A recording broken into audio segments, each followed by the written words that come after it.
Hello, this is History of Special Education in the United States by Heather Fosdick. In the beginning of the public education system, there was nothing to help children who were disabled.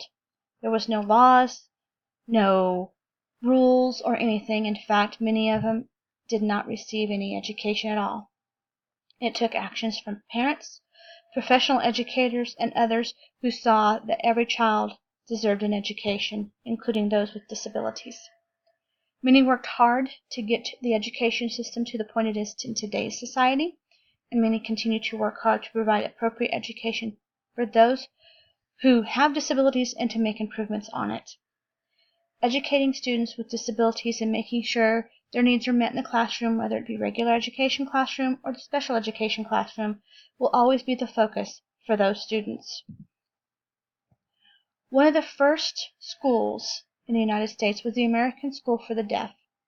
On April 15, 1817, Dr. Morgan Cogswell, Thomas Goulet, and Laurent Clark in Hartford, Connecticut, founded this school. It is the first primary and secondary school to receive any federal funds.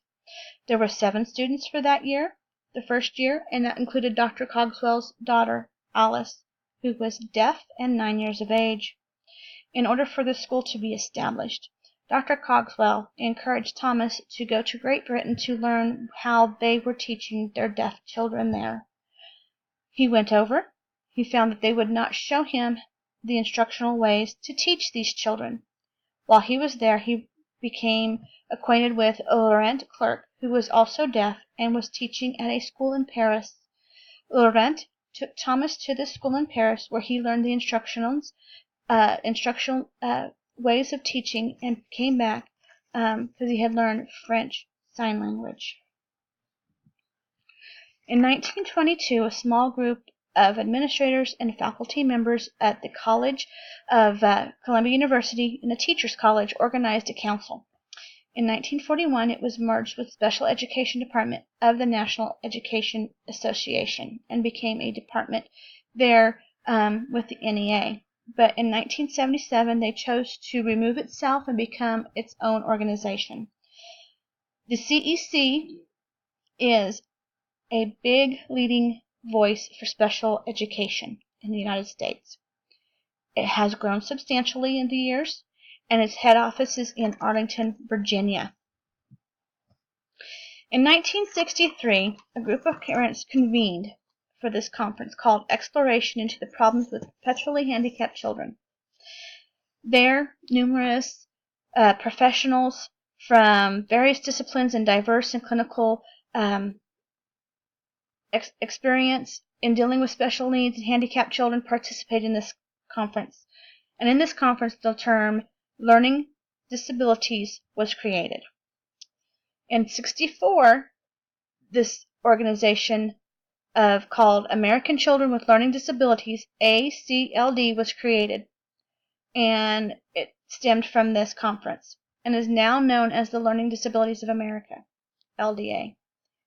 LDA has helped pass much legislation to help children with disabilities, including the Children with Specific Learning Disabilities Act of 1969. In 1972 and 1973, there were 2 Supreme Court cases that gave aid to disabled children. These cases said that children with disabilities had the right to an education with their non-peers, and the education had to be equal. Some students then began going to school because of this, but there was no federal law to mandate the stance, so some of them may not have had the same footing as a non-disabled peer. In 1973, the Rehabilitation Act of 1973 has a part called Section 504. This prevents discrimination based on disability. It is considered an anti-discrimination act and a civil rights statute, and it requires the needs of students with special needs to be met adequately as the needs of the non-disabled students. This is giving the disabled students a foot up in being treated equally as the non-disabled students. Things changed greatly in 1975 with the Education for All Handicapped Children Act.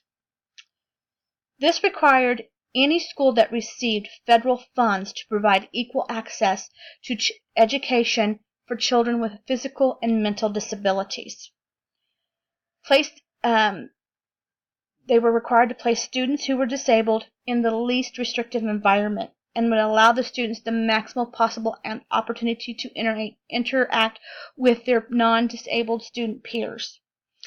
They can only put a student in a different classroom or separate them from them if the instructional goal cannot be met in the regular classroom, if they needed extra attention, if they needed someone to read out loud to them questions and stuff and it would have disturbed the other students, if they needed longer times on test, or it needed to be quieter to do the work. It also provided due process for the parent and the school system with impartial hearing. And many students did need that, because sometimes things did not go well. States were initially given until 1978 to implement this into their education system, but were also then given an extension in 1981.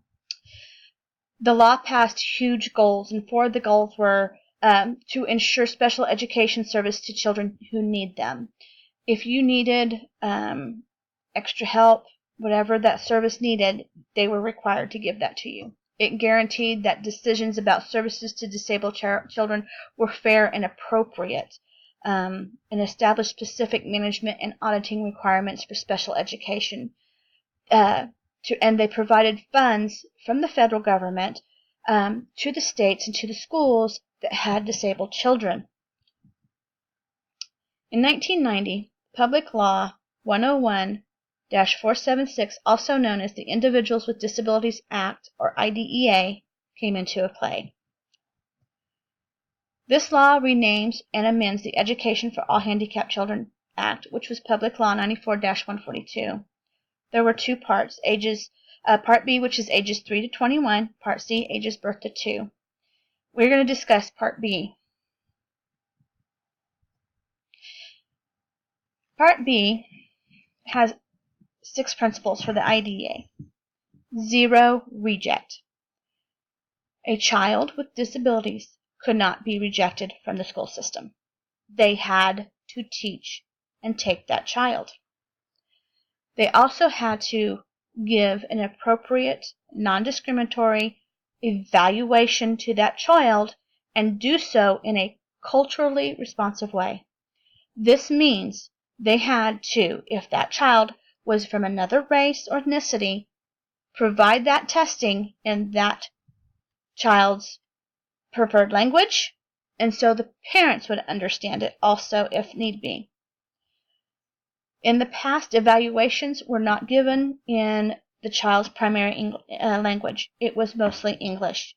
So if you had a child whose primary language was Spanish or Chinese or whatever other language it was, they would not score well and thus be placed in special education when in fact they really didn't need to be. It would also give them the appropriate education. This includes an IEP. An IEP is a roadmap for all involved. It gives you how, when, where, and what to do for that child. Why do we do this? If this child has a behavior problem, or if this child has a learning disability, whatever it was, how you're going to do it. And the IEP, which is an individual education plan, provided steps and guidelines, outcomes, goals, etc. It also puts them in the least restrictive environment, basically putting them with their peers that were non-disabled as much as possible. This is a good thing. It also encouraged parent participation. It put them in with the IEP team and they became a member. They got to have a voice. Then it also has due process, giving that both parent, student, and the school system, were equally responsible for that child's education. If the school system refused to follow the IEP, whether it was one part of it or what, it gives the parent a back to go and get it taken care of. What does our future hold for special education in the United States? There's going to be many changes I foresee in the next 20 years. We have seen a rise in autism. We've seen the numbers rise, the ratio become completely different over the last 5 to 10 years. I see that happening more. I see more special education students needing help. I see a requirement for regular education teachers to take more specific educational classes and continuing education classes to help those students that come into their classroom who have disabilities. I foresee technology just advancing greatly for these children. It's just going to be amazing over the next 20 years. I see related services having grown and becoming better. I see also possibly a work between special education teachers, doctors even, coming into play when it comes to special education students and their parents having more resources as to help them with making sure their child is getting the best deserved education they need.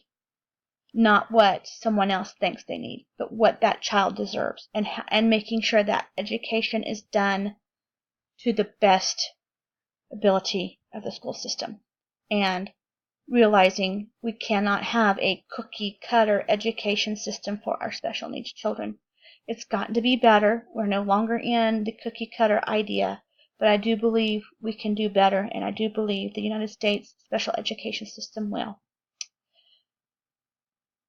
Thank you for listening, and I hope I have brought more education and enlightenment to you.